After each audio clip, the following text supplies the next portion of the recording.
Les Ardennes et plus précisément Charleville-Mézières vont vivre un moment important du 17 au 26 septembre prochain avec le Festival mondial des théâtres de marionnettes. On aura l'occasion bien sûr d'en reparler.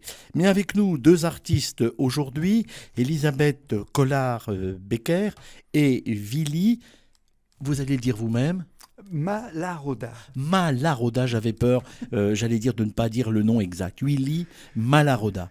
Nous sommes heureux de vous accueillir parce que le jeudi 23 septembre, 75 Forêt Avenue, c'est-à-dire dans l'espace numéro 13 du Festival mondial des marionnettes, vous allez présenter toute la matinée une conférence, mais aussi de la musique, on va y venir, sur marionnettes et thérapie.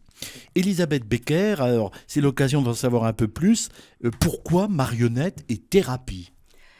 Eh bien, on va revenir un petit peu en arrière, même beaucoup en arrière, si vous me le permettez. On va faire un petit peu d'histoire. Marionnettes et thérapie, on va dire que son origine prend sa naissance dans l'UNIMA. L'UNIMA, c'est une union de tous les marionnettistes européens. On en avait beaucoup parlé avec Jacques Félix il y a oui, quelques années et qu'on connaît bien à Charleville. Oui. Et donc, à l'occasion d'une réunion, l'UNIMA France, plus exactement la commission thérapie d'UNIMA France, a posé la question de savoir mais quelle pourrait être l'utilisation de la marionnette, un prolongement éventuel dans le domaine de la thérapie.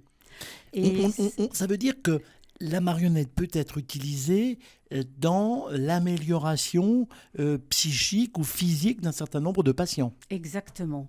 Donc dans l'aspect thérapeutique. Et une enquête a donc été menée à l'occasion de cette rencontre d'UNIMA France dans le cadre de sa commission thérapie. La question a été posée donc de savoir quels pourraient être ces prolongements dans le domaine du soin et quelle pourrait être cette médiation dans laquelle on pourrait utiliser la marionnette. Et donc, à l'occasion du 4e festival des théâtres de marionnettes de Charleville, il y a donc eu une grande rencontre à l'issue de laquelle il s'est avéré la nécessité de créer cette association Marionnettes et Thérapie qui a été créée exactement le 2 mai 1978. Donc c'est assez ancien, mais vous, aujourd'hui, Elisabeth Becker, vous en êtes membre, vous avez des responsabilités dans cette association et vous êtes présent le 23 septembre à Charleville-Mézières toute la matinée. Tout à fait. J'ai moi-même œuvré dans le domaine de la marionnette pendant... pas mal d'années. Trentaine d'années. Mais je me suis posé la question justement de cet outil marionnettique qui pouvait effectivement avoir peut-être d'autres utilités, notamment dans le domaine de la médiation. Et effectivement, j'ai eu la chance de rencontrer, il y a maintenant quelques années, à l'occasion d'un spectacle de marionnettes que je donnais à Besançon, de rencontrer une des pièces maîtresses, on va dire, de l'association, en la personne d'Edith Lombardi, qui m'a parlé de marionnettes et thérapie. Et c'était vraiment une structure que je recherchais. Alors, cette structure, finalement, elle réalise concrètement des spectacles de marionnettes pour les personnes en difficulté ou simplement elle réfléchit autour de la marionnette ? Voilà, c'est l'utilisation, comme je l'ai dit tout à l'heure, de l'outil marionnettique comme outil de médiation dans le domaine du soin ou de la réadaptation sociale. Et c'est cet aspect-là qui a été développé, notamment par des psychiatres, des psychanalystes, et qui a donné lieu à des publications, notamment. Et en fait, Marionnettes et Thérapie, son mode d'action essentiel, c'est l'organisation de stages de formation. Stages de formation qui allient le plus souvent au moins 2 animateurs, un dans le domaine du soin et un dans le domaine de la marionnette. C'est souvent le cas. Ces stages de formation, ils figurent sur le site de Marionnettes et Thérapie. Donc c'est une de nos actions essentielles. Donc des stages qui s'adressent à tout public et surtout donc à ces publics qui se questionnent sur le prolongement de l'outil marionnettique C'est comme pour, médiateur. en fait, former des personnes de telle sorte que celles-ci soient prêtes à le faire dans des unités de soins, mais adaptées en fonction, j'allais dire, entre guillemets, du public. Mais alors, qu'est-ce que vous allez proposer? Qu'est-ce qui est proposé le 23 septembre prochain à Charleville-Mézières? Des conférences, mais j'ai aussi entendu parler de musique. On va parler, mais on va aussi écouter la musique. La musique va avoir un rôle important dans la thérapie et dans les marionnettes. Principalement, donc, ce sera l'occasion de parler de cet outil marionnettique et de cette conception en tant que médiateur. Mais il est vrai que dans cette conférence, parce que ça va avoir l'aspect d'une conférence, d'une rencontre avec la présidente de l'association Marionnettes et Thérapie, Marie-Christine Markovitch, et puis il y aura des interventions de marionnettistes. Moi-même, je parlerai de tous les outils de publication et on va dire de prolongement de ce qui se fait à l'interne. Donc tout ce qui est publication, colloques, rencontres internationales, etc. Alors vous-même, je vous interromps, Elisabeth Becker, vous écrivez, vous chantez des textes romantiques mis en musique par Willy Malaroda. Et il est vrai, tout à l'heure, en fin d'émission, nous écouterons Mina la fourmi, qu'on peut retrouver sur le site YouTube www.accordéon-classique.com. Alors, Willy Malaroda, la musique dans tout ça, c'est important? Oui, certainement, c'est vrai qu'on peut se poser la question, mais je dirais que est-ce que vous pouvez imaginer un monde sans musique? Non. Bon. Je pense que je vous ai ainsi répondu à votre question, parce que effectivement la musique est très importante dans tous les domaines, et en particulier dans le domaine de la marionnette, que j'associe également facilement à de la musique de film. C'est une musique apaisante, c'est une musique qui accompagne, c'est une musique qui sert de fond, mais qui apparaît comme quelque chose d'important dans la médiation. Lorsqu'on donne le spectacle d'Elisabeth Collard-Becker, je sers de lien au changement de scène, d'acte, si vous voulez. C'est un peu comme les pages qu'on tourne, c'est un peu comme on dit dans radio maintenant, des jingles qui font passer d'une scène à l'autre. Effectivement. Des chapitres qu'on va feuilleter. C'est cela, et ça termine par le morceau sur lequel Elisabeth a écrit les paroles. J'ai donc fait la musique et Elisabeth les paroles. Et ça permet également aux enfants, puisque ça s'adresse à des jeunes enfants, de pouvoir rechanter cette chanson, cette mélodie.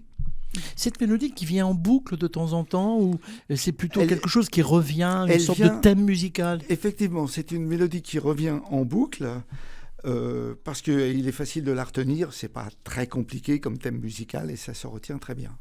Alors évidemment, jeudi 23 septembre, on écoutera votre musique. Certainement, mais je lui associerai d'autres pièces un peu plus, comment dirais-je, différentes, pas les oui, mêmes. C'est ça, c'est-à-dire je mettrai certainement une ou deux pièces classiques que j'ai adaptées à l'accordéon de concert. Mais il faut dire, Elisabeth Becker, vous qui avez beaucoup d'expérience dans le domaine de la marionnette, que la musique est utilisée régulièrement dans des spectacles de marionnettes, de toute façon, indépendamment de marionnettes et thérapie. C'est un support effectivement très très important. Il y a même des spectacles qui ne sont basés que sur le mouvement de la marionnette associé à la musique. Une de mes amies d'ailleurs a écrit quelque chose de très joli par rapport à la musique inclus dans un spectacle ou dans notre rencontre du 23, où elle dit que la musique est un art comme tous les autres et que ces arts se complètent et qu'elle permet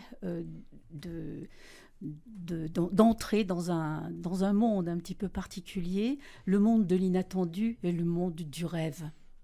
Et valoriser autrui, ça c'est quelque chose qui vous tient à cœur parce que pour vous, la marionnette constitue un outil de communication qui permet, vous l'écrivez d'ailleurs vous-même, une vision originale de la culture. Ceux qui sont en situation de stress ou en situation psychique difficile ou qui passent un mauvais moment physique, ils ont besoin aussi de rêves, mais aussi de se laisser entraîner dans un autre univers que le leur, et qui finalement peut-être leur redonne le moral d'une certaine façon, Willy Malaroda. Je vais peut-être vous étonner, mais je dois dire que l'établissement dont vous connaissez au moins le nom, qui est l'établissement de la Verrière, donc qui dépend de la MJEN, a joué dans les années 70 un rôle très très important justement dans l'expérimentation de cet outil de médiation. Il y a eu des regroupements de patients, donc de personnes en situation difficile psychologique, et qui se sont prêtés avec les médecins référents à une expérimentation à l'aide de cet outil marionnettique, et avec une identification, comme tout un chacun peut s'identifier dans un objet ou dans ce personnage qui n'est ni soi-même ni forcément un autre, et se laisse aller à exprimer tout à coup leur moi profond. Nous avons donc l'occasion de vous retrouver, on rappelle, le jeudi 23 septembre. Je crois que c'est à partir de 9h ou 10h. Voilà. À partir de 9h.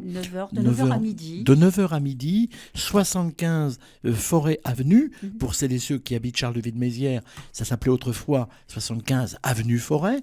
Mais maintenant, c'est une salle qui a été mise, j'allais dire, en conformité et beaucoup plus adaptée au spectacle. C'est dans le cadre du Festival mondial des théâtres de marionnettes. On se retrouvera d'ailleurs le 22 septembre pour une émission en direct depuis la librairie Rimbaud à Charleville-Mézières. Je vous propose, en vous remerciant Elisabeth Becker et en vous remerciant Willy Malaroda, de vous retrouver ou de retrouver Mina Lafourmi. On la retrouve sur YouTube. Mais pour terminer cette émission, je vous propose de le retrouver. En vous remerciant beaucoup d'avoir été avec nous aujourd'hui. Et permettez-moi un grand remerciement à toute l'organisation et à la direction du Festival des théâtres de marionnettes, qui nous a permis de figurer à l'intérieur de ce programme, de leur programme, et donc nous en sommes ravis. C'est le numéro 13 dans les spectacles, dans les programmes officiels de ce festival. Merci d'avoir été avec nous. Tout de suite, c'est Mina Lafourmi que vous pouvez retrouver sur YouTube, et on vous souhaite bien sûr un excellent festival.